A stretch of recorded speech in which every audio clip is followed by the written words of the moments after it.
सागर बेग, बाबू साळवेवर गुन्हा दाखल करणारी महिला म्हणाली. डीवायएसपी आणि प्रकाश चित्ते, रवी पाटील यांनीच हे करायला लावले. श्रीरामपुरातील बाबू साळवे याने आपल्यावर अत्याचार केला आणि सागर बेग, सोनू बेग यांनी बंदुकीचा धाक दाखवून साळवे यांच्याशी बळजबरीने संबंध ठेवायला लावल्याचा आरोप करणाऱ्या महिलेने असे काही झालेच नाही. आपल्याला चुकीची फिर्याद द्यायला लावल्याचे आज श्रीरामपूर येथील पत्रकार परिषदेत सांगितले. विशेष म्हणजे शिर्डीचे डीवायएसपी, हिंदू रक्षक कृती समितीचे प्रकाश चित्ते, माजी नगरसेवक रवी पाटील यांनी फिर्याद देण्यासाठी दबाव आणल्याचा आरोप महिलेने केल्याने खळबळ उडाली आहे. याबाबतची अधिक माहिती अशी की 22 जुलैच्या रात्री सदर महिलेने पोलिसात फिर्याद दिली होती. त्यावरून पोलिसांनी बाबू साळवेसह सागर बेग, सोनू बेग यांच्यावर अत्याचाराचा आणि आर्म ॲक्टनुसार गुन्हा दाखल केला होता. त्यामुळे खळबळ उडाली होती. मात्र आज गुरुवार दिनांक 13 ऑगस्ट रोजी सदर महिलेने पत्रकार परिषद घेऊन सांगितले की आपल्याला श्रीरामपूरचे प्रकाश चित्ते आणि रवी पाटील यांनी अनेकदा फोन करून फिर्याद द्यायला सांगितले. श्रीरामपूर येथे फिर्याद घेणार नाही, शिर्डीत जाऊन फिर्याद द्या, तेथे घेतील असे सांगितले. त्यामुळे आपण शिर्डी येथे फिर्याद दिली. चित्ते, पाटील यांनी 8-9 वेळेस आपल्याला व्हॉट्सॲप कॉल केले. मात्र चित्ते व पाटील यांना आपण पाहिलेले नाही, ओळखत नसल्याचेही महिलेने सांगितले. आपल्याला लिहिता वाचता येत नाही. आपण शिर्डी येथे गेल्यावर शिर्डीचे डीवायएसपी यांनी फिर्याद तयार केली व आपला अंगठा घेतला. आपणास फिर्याद वाचून दाखवली नाही. बातमी आल्यावर त्यात साळवे, बेग यांचे नाव असल्याचे आपल्याला समजले. तेव्हा आपण पुन्हा पोलीस ठाण्यात जाऊन याबाबत डीवायएसपी यांना विचारणा केली असता त्यांनी फिर्याद बरोबर आहे, फिर्यादीत जे लिहिले तेच कोर्टात सांगा असे आपल्याला सांगितल्याचे महिलेने पत्रकार परिषदेत स्पष्ट करत थेट शिर्डीच्या डीवायएसपी यांच्यावर आरोप केला. साळवेचे व आपले जवळचे संबंध होते. आमच्यात वाद झाले होते. त्याला ताकीद द्यावी म्हणून आपण शिर्डीला पोलिसात गेलो होतो. मात्र जे घडले नाही ते फिर्यादीत लिहिले दिले. या प्रकरणाशी सागर बेग, सोनू बेग, साळवे यांचा कोणताही संबंध नाही. आपली चुकीची फिर्याद घेतल्याचे महिलेचे म्हणणे असून तसे आपण कोर्टात सांगितल्याचे तिने स्पष्ट केले आहे. महिलेने थेट शिर्डीचे डीवायएसपी आणि हिंदुत्ववादी कार्यकर्ते प्रकाश चित्ते तसेच माजी नगरसेवक रवी पाटील यांच्यावर दबाव आणल्याचा आरोप केल्याने या प्रकरणाला आता वेगळे वळण मिळाले आहे. आता जी सागर भाऊविषयी बाबू साळवेविषयी जी घटना झालेली आहे त्याच्याबद्दल सांगायबद्दल मी तुमच्यासमोर आलेले आहे.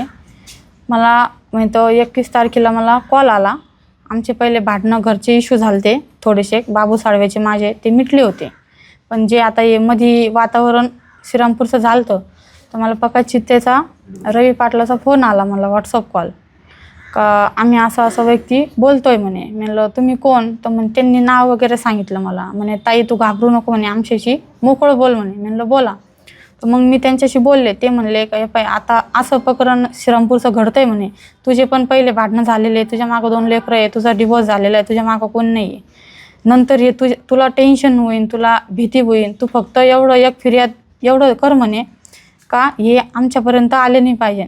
हो बाबू साळवेन ते. म्हणलं हो. मग मी श्रीरामपूरला जाते म्हणलं, त्यांना एवढं सांगितलं. ते म्हणे श्रीरामपूरला नाही घेणार म्हणे, तू शिर्डीला जाय, आम्ही शिर्डीला सगळं सांगून ठेवले. म्हणलं का म्हणून? तर नाही म्हणे आम्ही तुझ्या चांगल्यासाठी सांगतोय म्हणे, आम्ही तुझ्या संग आहे म्हणे, तू घाबरू बिकरू काही नको म्हणे, तू शिर्डीला जाय. मग मी शिर्डीला गेले. ते साहेब होते तिथं डीएसपी, त्यांनी मग सांगितलं मला भारती साहेबांनी म्हणे काय आहे. मग मी त्यांना फिर्याद सांगितली की म्हणलं असं आहे, फक्त त्यांना वॉर्निंग द्या म्हणलं बाबू साळव्याला का मला काही तकलीफ झाली नाही पाहिजे आणि काहीच नाही म्हणलं, माझी काही दुसरी फिर्याद नाही म्हणलं. म्हणे हो चालन म्हणे, ओके आम्ही हीच फिर्याद हे करू म्हणे, आम्ही त्याला वॉर्निंग देऊ म्हणे. म्हणलं चालन. मग त्यांनी अंगठा वगैरे घेतला माझा तिथं. मग मी त्यांना सांगितलं म्हणलं याच्यात काय काय लिहिलेलं आहे. तर ते म्हणे तुला वाचता? म्हणलं नाही मला वाचता नाही येत. म्हणते आमच्यावर भरोसा ठेव म्हणे, तू काही टेन्शन घेऊ नको म्हणे, तू जाय म्हणे, आम्ही आमच्या हिशोबाने करतो म्हणे. म्हणलं हो चालन. मग मी तिथून 2 वाजता घरी आले. मग मला 22 तारखेला तरी 3-4च्या दरम्यान मी न्यूज पाहिली इंस्टाग्रामला. मी त्या दिवशी काही नाही बोलले. मग मी 23 तारखेला तिथं त्यांच्यापाशी गेले शिर्डीला आणि त्यांना सांगितलं का हे आरोप सगळे खोटे आहे, तुम्ही माझ्या नावाचा गलत उपयोग करू नका भाऊ, माझी इज्जत जाऊ राहिली, त्यांची बी इज्जत जाऊ राहिली, तुम्ही असं करू नका. मग ते मला म्हणले का तू टेन्शन घेऊ नको म्हणे, काही नको, तुझ्या मागं सगळे उभे आहे म्हणे, तू काही हे करू नको म्हणे, तू उलट म्हणे तू फिर्याद ही केली तर तुझ्या मागं अजून लोक फिर्याद देतील म्हणे, सगळं देणार आहे म्हणे. म्हणलं पण माझी फिर्याद आहेच नाही म्हणलं, माझ्या संग घडेल बी नाही म्हणलं, काहीच नाही. ते म्हणे नाही म्हणे तू आजच्या आज कोर्टात जाय श्रीरामपूरच्या आणि तू सांग म्हणे की माझ्या संग झालेले असं वगैरे, मेडिकल कर. म्हणलं नाही, मी मेडिकल नाही करू शकत. म्हणलं माझ्या संग घडेलच नाही. म्हणलं हे मी त्यांना कधी पाहिलं बी नाही. म्हणलं पाहिलं पण म्हणलं इंटरनेटवर असं हे करताना न्यूजमध्ये पाहिलं. म्हणलं मी समोर कधी पाहिलं नाही. ते माझ्या संग कधी समोर बोलले नाही. मला कधी धमकी तर उशे, पण ते कधी माझ्या संग बोलले बी नाही. म्हणलं राहिला बाबू साळवेचा विषय, त्यांचे आमचे पहिल्यापासून संबंध होते. ते झालतं आमचा फॅमिली इश्यू झालता थोडासा लग्नात, त्याच्यामुळे ते भांडणं मिटले होते, सगळं झालतं. पण हे जे त्यांनी टाकले हे आरोप सगळे खोटे. बाबू साळवे कुठले राहणार आहे? श्रीरामपूरचेच. तुम्ही श्रीरामपूरचे. मग शिर्डीचा काय संबंध आला फिर्यादीचा? ते म्हणे इथं नाही घेणार म्हणे, तू शिर्डीला जाई म्हणे. तर ॲडिशनल एसपी बसतात, DYSPच्या वरची पोस्ट आहे इथे. ते म्हणे इथं नाही घेणार म्हणे, तू शिर्डीला जाय म्हणे. आमचं बोलणं झालेलं म्हणे शिर्डीला. तुम्ही त्याला पोलीस अधिकाऱ्यांना भेटले? हो. इथं कोण? काय इथल्या पोलीस नाही. अधिकाऱ्यांना भेटले होते का या संदर्भात? नाही, श्रीरामपूरच्या नाही. मी डायरेक्ट शिर्डीला गेलते. त्यांनी तुम्हाला सांगितलं तेच लोक आहे ते, याचं काही प्रूफ आहे का तुमच्याकडे? नाही, प्रूफ तर नाही आहे, पण मग आवाज तर कळतो ना. तुम्ही याच्या आधी काही भेटले का रेकॉर्डिंग त्यांना? आहे का? नाही, ते व्हॉट्सअप कॉल करत होते. आता मला काय एवढं कळत तेव्हा काय एवढं हे घेतलं नाही.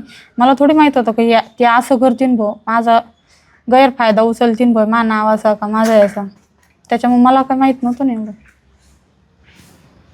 तुम्ही त्यांना ओळखत नाही, मग त्यांचा आवाज कसा ओळख आवाज कसा ओळखला मग? मी त्यांना विचारलं, म्हणलं तुम्ही कोण बोलताय? ते म्हणे, त्यांनी नावं सांगितले त्यांचे. म्हणलं खरंच तुम्ही बोलताय का? म्हणे हो ताई, तू हे सगळं कर म्हणे, लागलं तर आम्ही तुला समोर येऊन पण भेटू म्हणे, तू टेन्शन घेऊ नको म्हणे, तू पहिले तुझं हे काम आम्ही सांगतो तसं कर म्हणे, नंतर आम्ही तुला समोर येऊन भेटू म्हणे. किती कॉल केले?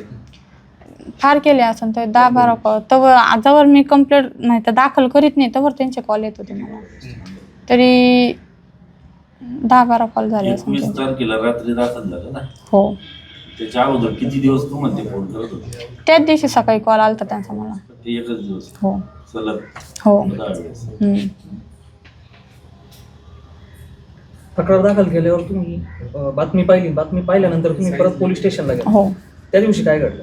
त्यांना मी सांगितलं की ही बातमी तुम्ही केली ही खोटी आहे, हे आरोप लावले तुम्ही हे पण सगळे खोटे आहे, तुम्ही हे आरोप लावू नका. आणि माझी सुद्धा बदनामी होती याच्यात, आणि त्यांचं कशाला तुम्ही नाव घेऊ राहिले. त्यांना मी एवढं पण बोलले, आज तुम्ही हे तुम्ही त्यांच्यावर टाकताय.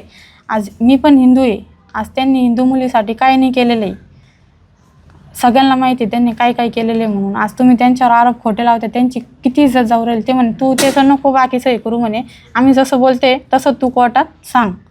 म्हणलं नाही, मी कोर्टात नाही सांगूच शकत नाही म्हणलं, मी कोर्टात मला हे बोलायचं नाही म्हणलं. मग त्यांनी दिवसभर ते पेशर द्यायसाठी आम्हाला दिवसभर तिथं बसवलं. मग मी संध्याकाळी 7 वाजता घरी आले. कोण कोण अधिकारी होते चौकशी? ते भारती साहेब होते आणि त्यांचे 2 त्यांच्या हाताखालचे होते, बाकीच्यांचे नाव नाही? नाही, बाकीच्यांचे नाव. भारती साहेब काय बोलले तुम्हाला? तेच म्हणत होते तू कोर्टात हाय अशी फिर्याद जशी आम्ही दाखल केलेली आहे तसंच तू कोर्टात दे म्हणे तुझी जबानी. म्हणलं मी नाही देऊ शकत म्हणे, मिळेल मेडिकल करू. म्हणलं मेडिकल बी मी नाही करू शकत. मी काही माझ्या संग घडलं असतं म्हणलं तर गोष्ट वेगळी, पण माझ्या संग काही घडेलच नाही म्हणलं तर मी काहीच नाही करू शकत म्हणलं याच्यात. मला फिर्यादसुद्धा म्हणलं ही द्यायची नाही, तुम्ही परत घ्या म्हणून. त्यांनी परत नाही घेतली. मग मी डायरेक्ट ते म्हणे कोर्टात. म्हणलं चालन कोर्टात. मी कोर्टातसुद्धा हेच बोलले, काही फिर्याद बी खोटी आहे आणि आरोप बी खोटे, माझ्या संग असं काही घडलेलं नाही आहे, काही नाही. माझ्यावर अशा लोकांनी दबाव दिलता, नावंसुद्धा सांगितले मी त्यांचे. आणि शिर्डीला बी जाऊन म्हणलं असं माझा दबाव घेतला म्हणलं, दबाव दिला त्यांनी केस मागं परत घ्यायला, तरी त्यांनी केस काही मागं घेतली नाही म्हणलं. त्याच्यामुळे मला मी डायरेक्ट कोर्टात सांगते म्हणलं. समोरच्याने तुमच्यावर दबाव जरी टाकला आणि तुमची आता जे कोण साळवे आहेत, सागर बेग आहेत, आणखी लोकांबद्दल तुमची तक्रार नाही आज? नाही. मग त्या दिवशी तुम्ही दाखलच कशाला करायला गेले जर तुमची तक्रारच नव्हती? मी फक्त त्याला वॉर्निंग द्यायला गेलते की त्यांना वॉर्निंग द्या भाऊ, का आमचं म्हणजे तर माझ्या लेकरांना का मला नंतर हे काही झालं न झालं पाहिजे म्हणून मी एवढंच सांगितलं होतं. वॉर्निंग म्हणजे तक्रारच असेल ना तुमची, तुमचं मागणीच होती ना त्यांच्या पोलिसांकडे. मग फक्त त्यांना एवढं सांगितलं होतं की मला नंतर तकलीफ नाही झाली पाहिजे. ते म्हणे हो नाही होणार म्हणे तुला तकलीफ, बस तेवढंच सांगितलं. तुमचे जे वाद झाले होते नेमके कधी झाले होते, किती दिवसात? 6व्या महिन्यात 25 तारखेला.